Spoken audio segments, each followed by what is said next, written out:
केंद्रीय मंत्री रामदास आठवले एक दिवसीय दौरे पर रायपुर पहुंचे। इस दौरान उन्होंने मीडिया को संबोधित किया और विभिन्न विषयों पर चर्चाएं भी की। उन्होंने केंद्र सरकार की योजनाओं के बारे में जानकारी भी दी और कहा कि छत्तीसगढ़ में कार्यकर्ताओं से मुलाकात हुई है। मुख्यमंत्री विष्णुदेव साय से मेरी मुलाकात हुई। गांव-गांव में एक्टिविटी से काम करने की आवश्यकता है। एक फोरम बनाने की जरूरत है जिसमें गरीब और दलित की आवाज उठाई जा सके। इसके अलावा कांग्रेस और राहुल गांधी को लेकर कहा कि राहुल गांधी को कभी पीएम बनने का मौका नहीं मिलेगा। राहुल गांधी कितना भी अटैक कर ले उससे कुछ नहीं होता। वो लगातार पीएम के ऊपर अटैक करते हैं, लेकिन पीएम मोदी की बॉडी काफी मजबूत है। इसके अलावा केंद्रीय मंत्री रामदास आठवले ने बड़ा बयान देते हुए कहा कि मेरी पार्टी की तरफ से मांग है कि प्राइवेट सेक्टर में रिजर्वेशन मिलना चाहिए। गवर्नमेंट सेक्टर अब प्राइवेट होते जा रहा है, ऐसे में प्राइवेट सेक्टर में भी रिजर्वेशन मिलना चाहिए।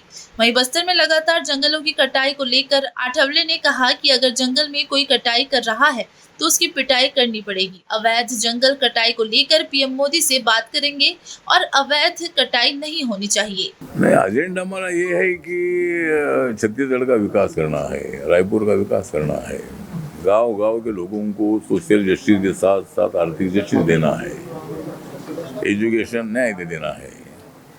और नरेंद्र मोदी जी का विजन है कि सबका साथ सबका विकास, कि यहाँ जो जनता चाहती है उनको सत्ता मिलती है। अभी कांग्रेस को जब तक लोग चाहते थे तब तक उनको सत्ता मिलती थी, लेकिन मुझे लगता है भविष्य में राहुल गांधी को कभी प्रधानमंत्री बनने का मौका मिलेगा ऐसा मुझे लगता नहीं है। राहुल गांधी जी तो अटैक मोदी जी पर हमेशा करते रहते हैं, लेकिन वो अटैक करते हैं लेकिन उस अटैक का इफेक्ट होता नहीं है। तो मोदी जी का इतना स्ट्रांग बॉडी है, उनके ऊपर कितना भी अटैक करेंगे तो उनको कोई फर्क नहीं पड़ता है। तो इसीलिए लोकतंत्र में वो तो चलते रहता है। जनगणना की बात हो रही है, क्या उस दिशा में पहला कदम है? हाँ, तो मतलब जातिगत जनगणना का निर्णय मोदी जी का बहुत बड़ा ऐतिहासिक निर्णय है।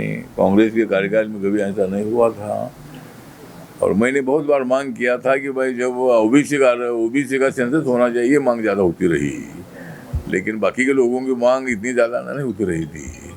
लेकिन मैं लोकसभा में जब कांग्रेस पार्टी के साथ भी था तब भी मैंने मांग किया था कि हर जाति का जनगणना होना चाहिए, ताकि हर जाति का परसेंटेज कितना है मालूम हो जाएगा, हर जाति में कितने लोगों को नौकरी मिली है ये मालूम हो जाएगा, उनके कितने उद्योग है मालूम हो जाएगा, उनके पास कितनी खेती है मालूम हो जाएगा, उनमें कितने बेरोजगार है ये मालूम हो जाएगा, और फिर सरकार को उनको मदद करने के लिए अच्छा एक सुविधा में मिलेगी। तो इसीलिए जनगणना का फायदा ये है जाति के आधार पर कि राहुल गांधी तो अभी बोल रहे हैं कि भाई जनगणना होनी चाहिए, इसीलिए सरकार ने कहा ऐसा बिल्कुल नहीं है।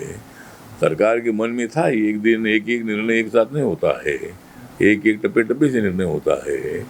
और हमारे मोदी साहब ने और हमने सोचा ही था कि अपने को एक दिन ये निर्णय लेना ही है, और इसीलिए मुझे लगता है कि जाति के आधार पर जो जनगणना होगी तो उससे हर जाति का परसेंटेज मालूम हो जाएगा और उनको मदद करने के लिए सरकार को एक अच्छा फायदा होगा।